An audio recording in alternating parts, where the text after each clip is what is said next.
Here we go, folks. How we doing? Welcome back to the Nightmare Cabin. I've got an album review for you, and I've been meaning to review this for ages, and I've just not got round to it. So today it is getting done. So here we go. This is the new-ish album from Alice Cooper. This is Road. I contemplated. I didn't know if it was worth just skipping because all the reviews have come out now and all the rest of it. But then I thought, well, no. You complain about this with YouTube. It's like it has to be reviewed on release day, or it's you miss the bus, so to speak. But you're my audience, so this is for you. So I've been a fan of Alice Cooper since I saw Wayne World in the cinema about 100 years ago. Alice Cooper's not got a perfect back catalogue, but he has got a pretty reliable catalogue. Yeah, he normally has like a 2-3 album run, and then he goes a bit meh, and then he picks up again. Depends who he's with at the time, I suppose. He's changed with the times as well, but he is very consistent live. I implore all of you to go see Alice Cooper live while you're able to, especially if you've not seen him before. He always has a great band, he has a great production and a great set of songs. I remember the first time I saw him, I think the first time I saw him was actually about 2014. That show was actually filmed as Theatre of Pain. It came out on Blu-ray and DVD. And I saw him for about 5 years running. I saw him the very next year. It was a Halloween show at Alexandra Palace. That got filmed. It was released as a CD, but the film was on Sky Arts. You can find it on YouTube, I think. But I'd love to get that on DVD. Again, another great show. I saw him again, I think, opening for Motley Crue.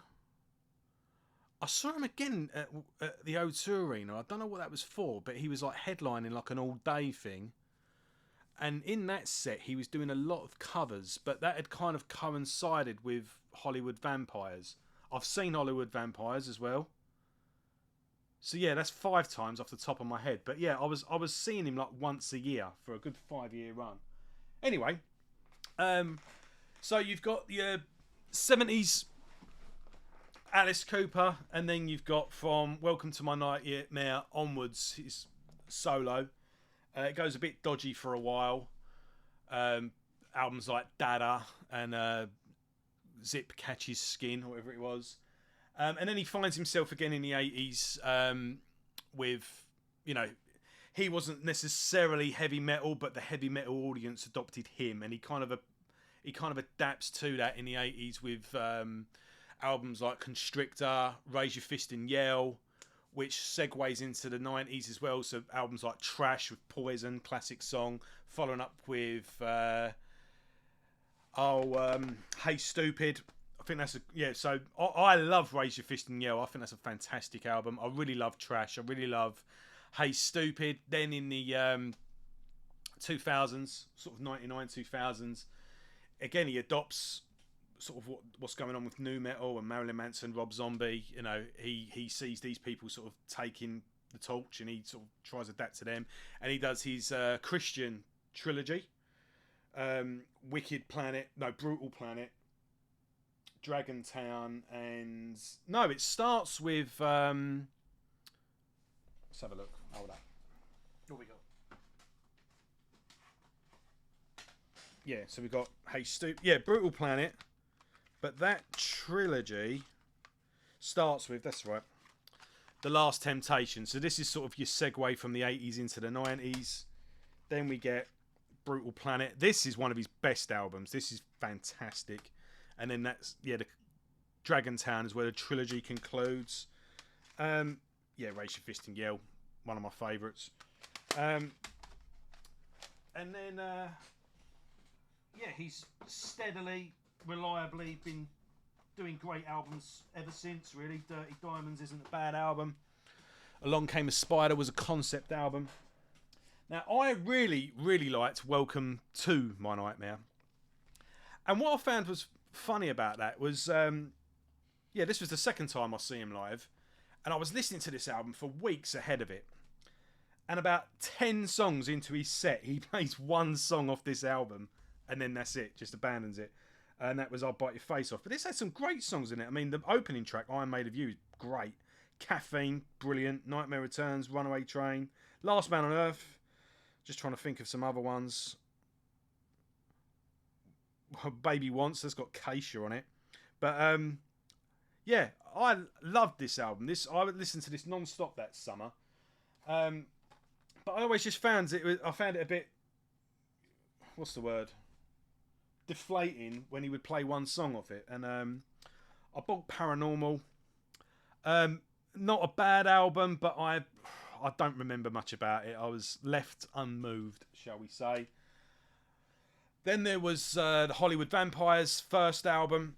So he did the first album where it's all covers.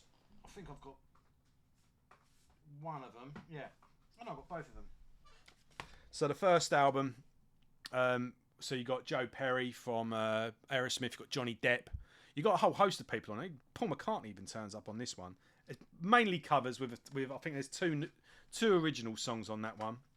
And I saw Hollywood Vampires on this tour, but they played a lot of what was to come on this one. So this one is pretty much all original material with a couple of... I don't know if this is all...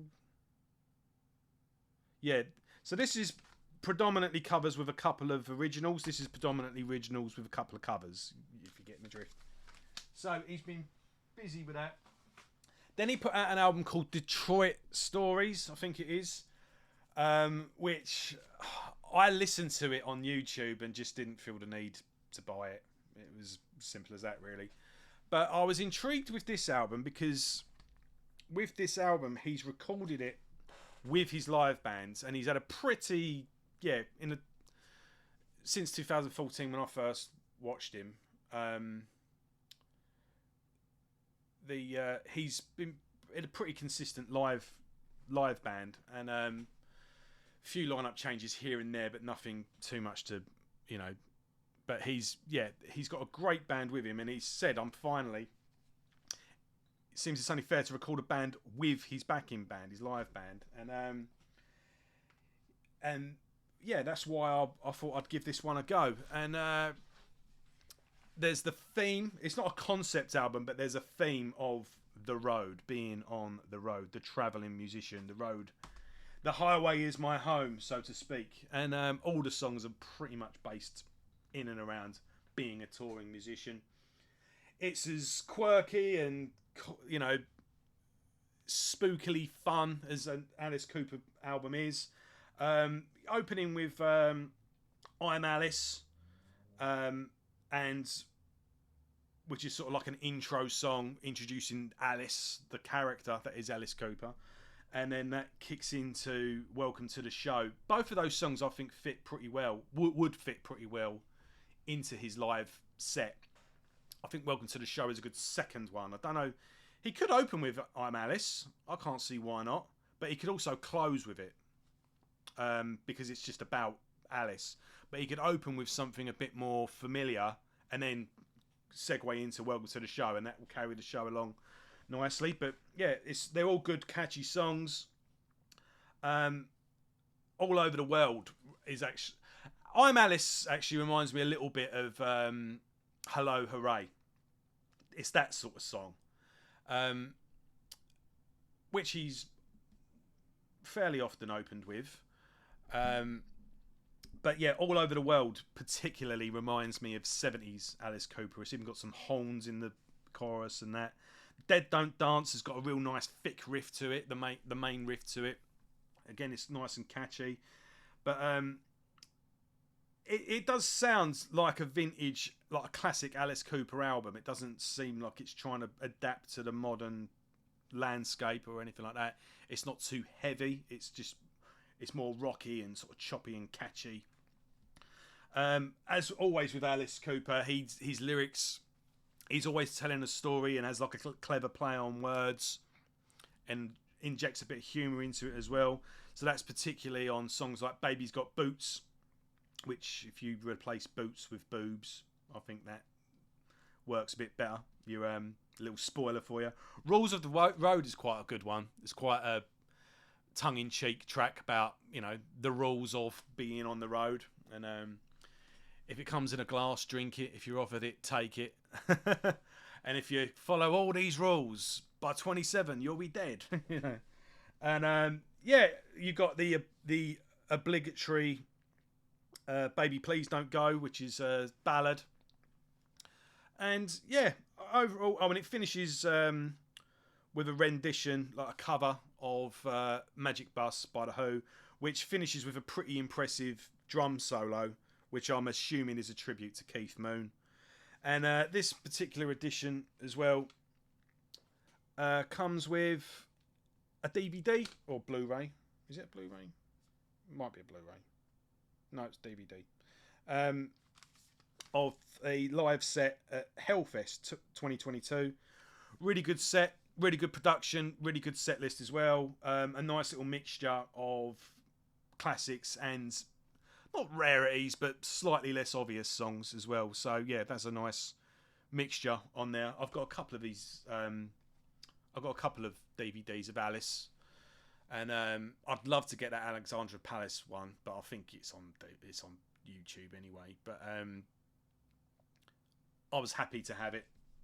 It was a nice little bonus, and yeah, I think this is one of his better later albums. It's enjoyable. It's a grower. And yeah, glad I've got it, and it's worth picking up the extra edition with the DVD on as well, for sure.